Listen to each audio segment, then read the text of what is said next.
Good morning प्यारे बच्चों, स्वागत है आप सभी का हमारे YouTube channel IIT smart learn में। तो आज मैं आप सभी के लिए लेकर के आई हूँ साइंस का बहुत ही VVI ऑब्जेक्टिव क्वेश्चन आंसर। यदि आप 2024 में एग्जाम देने वाले हैं तो ये सारे सवाल जो है वो आपके लिए बहुत ही महत्वपूर्ण है। आप इसको ज़रूर याद कर लीजिएगा। अगर आप इस सारे क्वेश्चन को याद कर लेते हैं तो एग्ज़ाम देने में आपको काफ़ी ज़्यादा मदद होगा। तो इस क्वेश्चन को आप ज़रूर याद कर लीजिएगा, ठीक है। तो चलिए अब हम वीडियो को शुरू करते हैं। वीडियो शुरू करने से पहले यदि आप हमारे YouTube चैनल पे नए हैं तो सबसे पहले चैनल को सब्सक्राइब करके बेल आइकन को ऑन कर लीजिए ताकि आपको नए वीडियो का नोटिफिकेशन जो है वो मिलता रहे। और वीडियो को लाइक ज़रूर कीजिएगा और अपने दोस्तों के पास शेयर ज़रूर कीजिएगा। तो चलिए अब हम वीडियो को शुरू करते हैं। आपका पहला सवाल है आपका कि हरे पौधे क्या कहलाते हैं। जो हरे पेड़ पौधे होते हैं वो क्या कहलाते हैं। तो हरे पेड़ पौधे जो होते हैं वो उत्पादक कहलाते हैं। इसे आपको याद रखना है। राइट आंसर आपका ऑप्शन ए हो जाएगा। हरे पेड़ पौधे क्या कहलाते हैं। तो हरे पेड़ पौधे जो होते हैं वह उत्पादक कहलाते हैं। इसे आपको याद रखना है, ठीक है। और हरे पेड़ पौधे उत्पादक क्यों कहलाते हैं, क्योंकि वह अपना भोजन खुद से बनाते हैं। हरे पेड़ पौधे क्या करते हैं कि अपना भोजन खुद से बनाते हैं। और किसके द्वारा, तो प्रकाश संश्लेषण के द्वारा, ठीक है। तो इसे आपको याद रखना है। और हरे पेड़ पौधे के कारण ही हमें ऑक्सीजन मिल पाता है, ठीक है। हरे पेड़ पौधे के कारण ही हमें ऑक्सीजन मिल पाता है। चलिए अब हमारा अगला सवाल है आपका, लघु पथन के समय परिपथ में विद्युत धारा का मान क्या होता है। जब लघु पथन होता है तो उस समय परिपथ में विद्युत धारा का मान क्या होता है। तो जब लघु पथन होता है उस समय परिपथ में विद्युत धारा का मान जो है वो बहुत अधिक बढ़ जाता है। इसे आपको याद रखना है, ठीक है। राइट आंसर आपका हो जाएगा ऑप्शन सी, बहुत अधिक बढ़ जाता है लघु पथन के समय।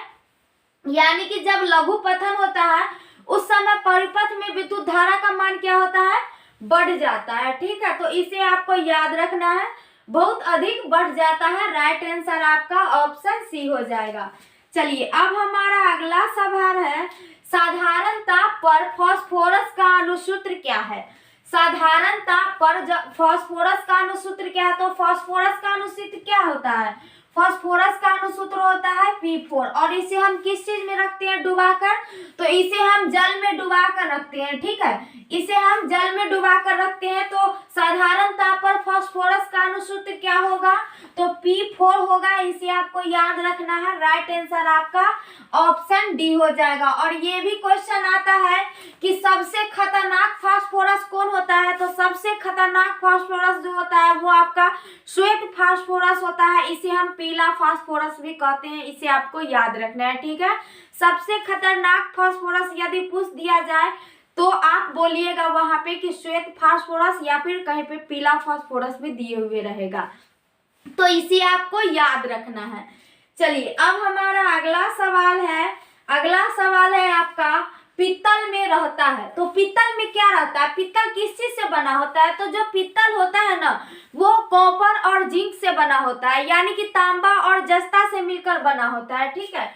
तो पीतल में क्या रहता है, तो पीतल में कॉपर और जिंक रहता है। कॉपर तथा क्या रहता है, Zn यानी कि जिंक रहता है, ठीक है। तो इसे आपको याद रखना है। चलिए अब हमारा अगला सवाल है, धातुओं की प्रकृति होती है। धातुओं की प्रकृति कैसी होती है।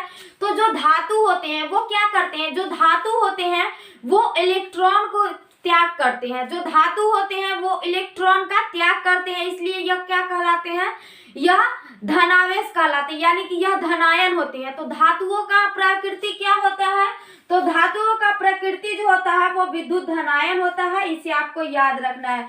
जो धातु होते हैं ना वो क्या करते हैं, इलेक्ट्रॉन का त्याग करते हैं। और जो इलेक्ट्रॉन का त्याग करता है वो क्या होता है, वह धनायन होता है। और जो इलेक्ट्रॉन को ग्रहण करता है वह आपका ऋणायन होता है, ठीक है। यानी कि उस पर ऋण आवेश आता है। और जो इलेक्ट्रॉन का त्याग करता है, यानी कि मान लीजिए कि ये इलेक्ट्रॉन का त्याग किया तो इस पर धन आवेश हुआ, ठीक है। और ये इलेक्ट्रॉन किसी को मतलब कि जो त्याग किया उसका ये इलेक्ट्रॉन जो है वो ग्रहण किया, तो जो ग्रहण करता है उस पर ऋण आवेश होता है और जो त्यागता है उस पर धन आवेश होता है। तो इलेक्ट्रॉन का त्याग कौन करते हैं? तो धातु करते हैं, इसे आपको याद रखना है।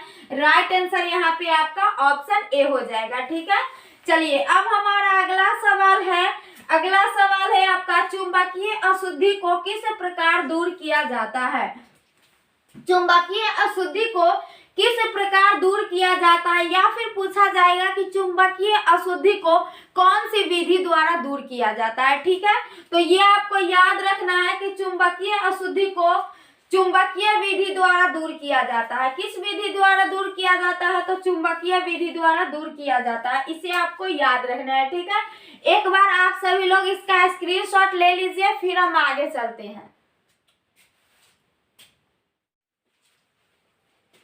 तो चलिए अब हमारा अगला सवाल है आपका, अक्रिय तत्व कौन है? यानी कि जो निष्क्रिय गैस होते हैं, अक्रिय तत्व को यानी कि जो निष्क्रिय गैस होते हैं वो कौन है? तो निष्क्रिय गैस जो है वो हीलियम होते हैं, ये आपको याद रखना है। राइट आंसर ऑप्शन बी हो जाएगा। यानी कि अक्रिय तत्व कौन है? तो हीलियम है, और इसे निष्क्रिय गैस भी दे देगा यहाँ पे, तो वहां पे आपको कंफ्यूज नहीं होना है। चलिए अब हमारा अगला सवाल है, एल्कीन श्रेणी के यौगिकों का सामान्य सूत्र क्या है? तो इसमें 3 गो होता है, एगो होता है एल्कीन, एगो होता है एल्केन और एल्काइन। ठीक है, तो एल्कीन का सूत्र होता है आपका CnH2n होता है। ठीक है, और एल्केन का होता है CnH2n+2 होता है, और एल्काइन का होता है CnH2n-2 होता है। ये हो जाता है आपका एल्कीन का, ये एल्कीन का हो जाता है, और ये एल्केन का हो जाता है, और ये सूत्र जो होता है वो एल्काइन का हो जाता है। ठीक है, तो आपको इसको याद रखना है। CnH2n होता है एल्कीन का सूत्र, और CnH2n+2 होता है एल्केन का, और CnH2n-2 होता है एल्काइन का, इसे आपको याद रखना है। तो एल्कीन श्रेणी के यौगिकों का सामान्य सूत्र क्या होता है? तो CnH2n होता है, ये आपको याद रखना है। राइट आंसर आपका ऑप्शन सी हो जाएगा। चलिए अब हमारा अगला सवाल है, अपमार्जक बनाने में उपयोग होता है। अपमार्जक बनाने में जो है वो किसका उपयोग होता है? तो अपमार्जक बनाने में अल्कोहल का उपयोग होता है, इसे आपको याद रखना है। राइट आंसर आपका ऑप्शन सी हो जाएगा। चलिए अगला सवाल है आपका, अंडाणु निषेचित होता है। तो अंडाणु किसमें होता है? अंडाणु जो होता है वो स्त्रियों में होता है, इसे आपको याद रखना है। और जो शुक्राणु होता है, यानी कि जो अंडाणु होता है वो फीमेल में होता है, और जो शुक्राणु होता है वो मेल में होता है। ठीक है, तो अंडाणु निषेचित कहाँ होता है? तो अंडाणु जो होता है वो फिलोपियन नलिका में निषेचित होता है, इसे आपको याद रखना है। राइट आंसर आपका ऑप्शन ए हो जाएगा। और स्त्रियों में अंडाणु कितना होता है? तो स्त्रियों में अंडाणु 2 होता है, इसे आपको याद रखना है। ठीक है, अगला क्वेश्चन आपको इससे ये भी आता है कि जब नर और मादा, यानी कि जब नर और मादा युग्मक का संलयन होता है तो उससे क्या बनता है? तो उससे जाइगोट बनता है, इसे आपको याद रखना है। ठीक है, यानी कि भ्रूण बनता है और बाद में वही बच्चा का रूप लेता है। चलिए अब हमारा अगला सवाल है, श्वसन की क्रिया होती है। श्वसन की क्रिया किसमें होती है? तो श्वसन की क्रिया जो होती है वो माइटोकॉन्ड्रिया में होती है, इसे आपको याद रखना है। राइट आंसर आपका ऑप्शन बी होगा। चलिए अगला सवाल है आपका, एक स्वच्छ मनुष्य में प्रकुंचन एवं अनुशीतलन दाब होता है। ये आपको हम पिछले वीडियो में बताए थे, यदि आप नहीं देखे हैं तो उसका लिंक हम डिस्क्रिप्शन बॉक्स में डाल देंगे, वहां से आप देख लीजिएगा। एक स्वच्छ मनुष्य में प्रकुंचन एवं अनुशीतलन दाब कितना होता है? तो प्रकुंचन दाब कितना होता है?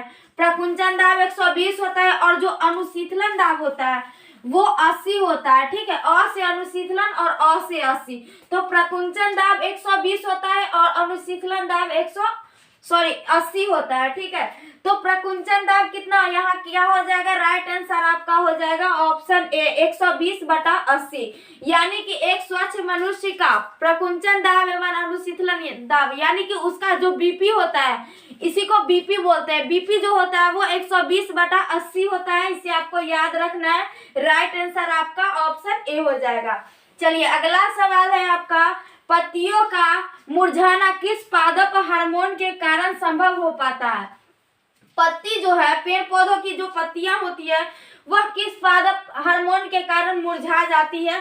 तो इसे आपको याद रखना है कि यह एब्सिसिक अम्ल के कारण होता है। राइट आंसर आपका ऑप्शन सी हो जाएगा।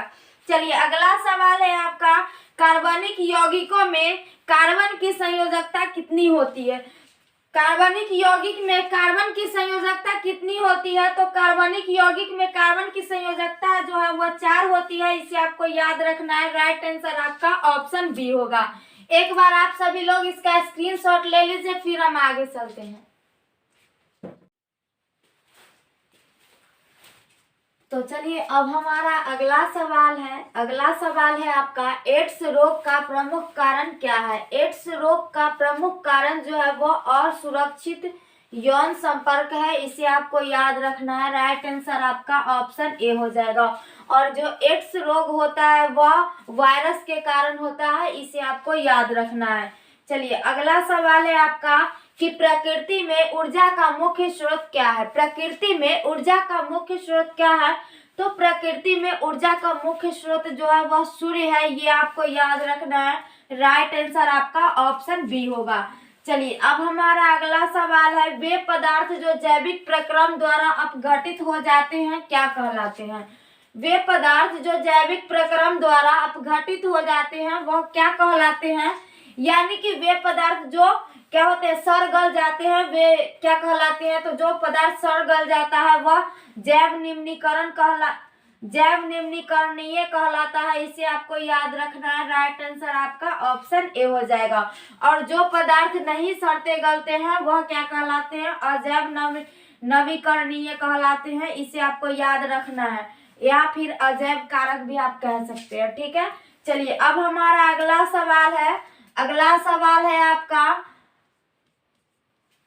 अगला सवाल है कि आमीटर से निम्नलिखित में किसे मापा जाता है? आमीटर से निम्नलिखित में किसे मापा जाता है? तो आमीटर से जो है वह धारा को मापा जाता है। इसे आपको याद रखना है। विद्युत धारा को मापा जाता है। ठीक है। और यहाँ पे दे देगा, इसी आमीटर का दूसरा नाम होता है एमीटर। आमीटर का दूसरा नाम क्या होता है? एमीटर होता है। तो यहाँ पे दे देगा आपको कि एमीटर से किसे मापा जाता है? तो एमीटर से धारा को मापा जाता है।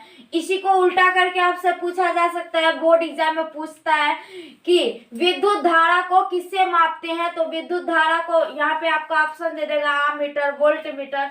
तो विद्युत धारा को किससे मापते हैं? तो आमीटर यानी कि एमीटर से मापते हैं। इसे आपको याद रखना है। चलिए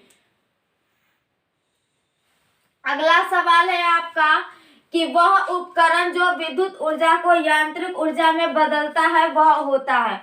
वह उपकरण जो विद्युत ऊर्जा को यांत्रिक ऊर्जा में बदलता है वह क्या होता है?